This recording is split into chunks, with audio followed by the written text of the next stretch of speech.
Meu nome é Mauriceia e eu tenho 60 anos. Meu marido faleceu recentemente, após uma longa doença. Muitas pessoas compareceram ao seu funeral, todos compartilhando lembranças dele. Nós o despedimos com sorrisos em vez de lágrimas, como ele gostaria, mas, apesar de estar rodeada de apoio, uma tristeza profunda ainda habitava em mim. Temos uma filha, Kátia. Ela se casou e se mudou para longe, e mal nos visitava, nem mesmo em ocasiões especiais. No funeral de seu pai, ela ficou apenas por um momento antes de ir embora. Antes de se casar, Kátia sempre foi muito próxima de nós. Costumava dizer que a ideia de viver longe de casa era insuportável, embora nós a encorajássemos a ir quando encontrasse um emprego. Ela dizia que as refeições tinham um gosto melhor quando compartilhadas em família. Mesmo que eu chegasse tarde do trabalho, sempre encontrávamos tempo para comer juntos nos meus dias de folga. Talvez ela dissesse tudo isso para confortar seu pai, que estava cada vez mais fraco. Agradeci pela sua consideração. De repente, Kátia nos informou que ia se casar. Os trâmites foram rápidos, e logo ela saiu de casa às pressas. Foi uma surpresa. Nós só havíamos conhecido seu parceiro uma vez, brevemente. Pareciam realmente se amar e desejamos a Kátia toda a felicidade do mundo, sem interferir. Mas, após o casamento, Kátia parou de nos contatar. Ficamos preocupados e tentamos ligar para ela todos os dias, enviando mensagens e fazendo ligações, mas não obtivemos resposta. Finalmente, ela atendeu, mas parecia irritada e nos disse para pararmos de incomodá-la. Ela até brincou, dizendo que só falaria conosco se enviássemos dinheiro. Sua voz soava como se estivesse bebendo. Meu marido ouviu a conversa e apenas suspirou. Ficou claro que seu comportamento havia mudado, influenciado pelo esposo. Depois disso, meu marido nunca mais mencionou Kátia. Alguns anos depois, ela descaradamente nos pediu ajuda financeira devido às suas dificuldades. Essa foi a última vez que viu seu pai. No tempo que nos restou juntos, meu marido e eu criamos muitas lembranças bonitas. Viajamos e nos dedicamos a novos hobbies, sempre que sua saúde permitia. Eventualmente, ele faleceu. Ao voltar do funeral, fiquei surpresa ao encontrar alguns trabalhadores seguindo as instruções de Kátia, empilhando minhas coisas do lado de fora. Eles estavam apenas deixando tudo em um canto, perto da porta. Quando Kátia me viu, disse: "Bem, mamãe, esta já não é mais sua casa. Empacotei suas coisas. Você deveria procurar onde ficar antes que chova e elas se estraguem." "Kátia, por que você está fazendo isso? O que está acontecendo? Por favor, me explique", perguntei, perplexa com a situação. "O que há para explicar? Você sabe do que se trata. Esta casa era para Kátia depois que papai faleceu. Não se faça de desentendida." Um homem alto apareceu atrás dela, seu nome é Pierre, o marido de Kátia. Conhecê-lo mudou completamente Kátia. Quando conhecemos pela primeira vez, pensamos que ele era um cara comum, com um emprego normal. Depois, descobrimos sobre seus negócios questionáveis, e não conseguíamos entender como Kátia, antes tão honesta, acabou com alguém como ele. Desde então, nos mantiveram à distância. Há alguns anos, eles nos visitaram inesperadamente e, sem vergonha alguma, pediram dinheiro ao meu marido. Isso me irritou profundamente, mas meu marido permaneceu calmo e mencionou um testamento sobre o qual eu não sabia nada. Nele, dizia-se que a casa seria de Kátia, mas todo o resto seria meu. Agora que meu sogro não está mais aqui, a casa pertence a Kátia. "Você não tem nenhum direito aqui, então é melhor ir logo", disse Pierre, chutando minhas coisas para o lado. "Mas vocês não podem simplesmente vir aqui do nada", balbuciei, vendo minhas coisas empilhadas do lado de fora. Eu me sentia completamente desorientada. "Vamos, Pierre, não seja tão rude com a mamãe. Ela não deveria ficar aqui, mas ainda somos família, não?" Kátia sorriu enquanto se aproximava, notando que eu ainda segurava a chave. "Não fique triste, você sempre será minha mãe e pode me visitar quando quiser. Só use a chave, mas não se apegue muito a isso." Ela tirou a chave da minha mão e a jogou longe.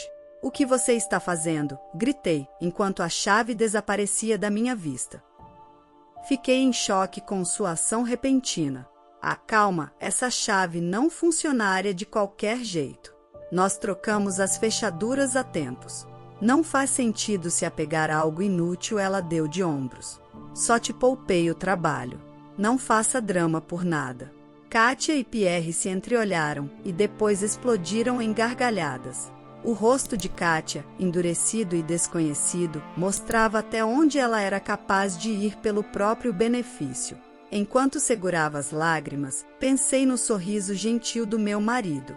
Suplicando, esperei encontrar alguma compreensão. Esta já não é mais sua casa.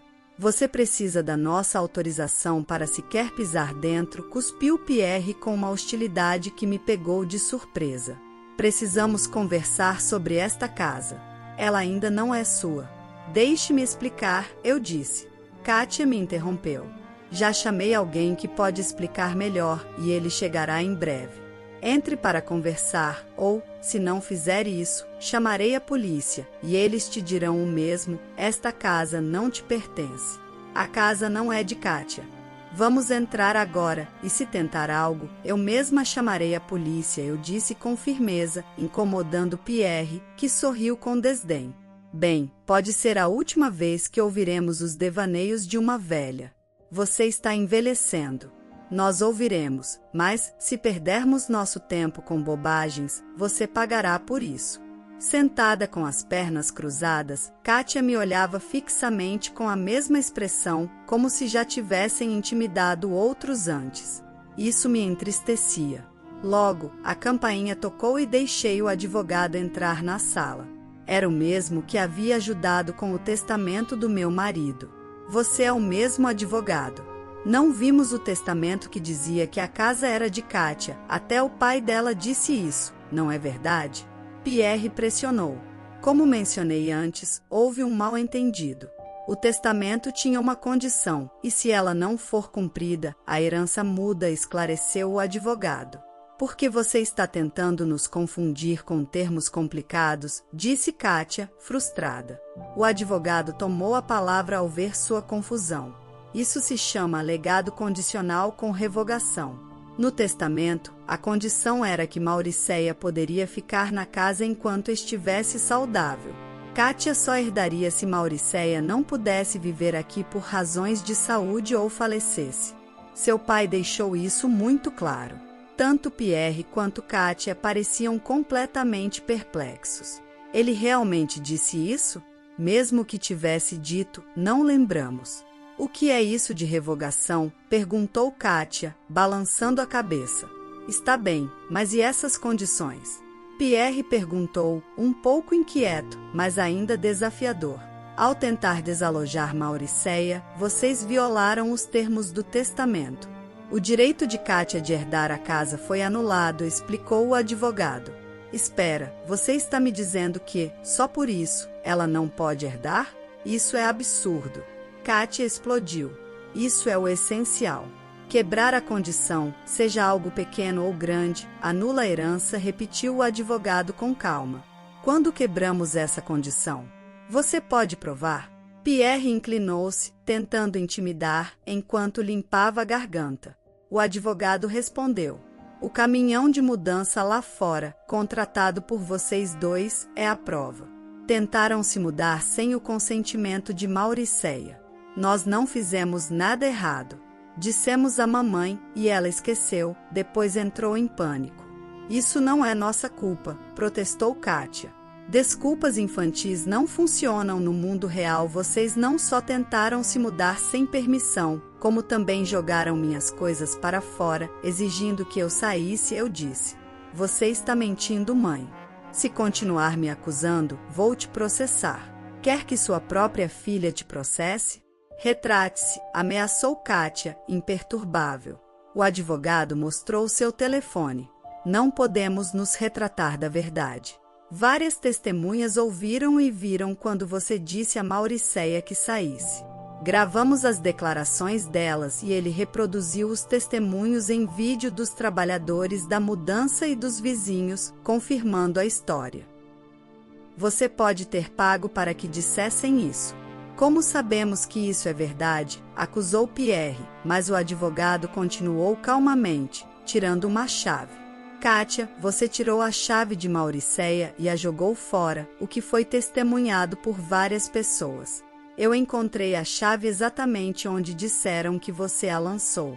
Trocar as fechaduras para que Mauricéia não pudesse entrar violou a condição, o que significa que você quebrou a herança.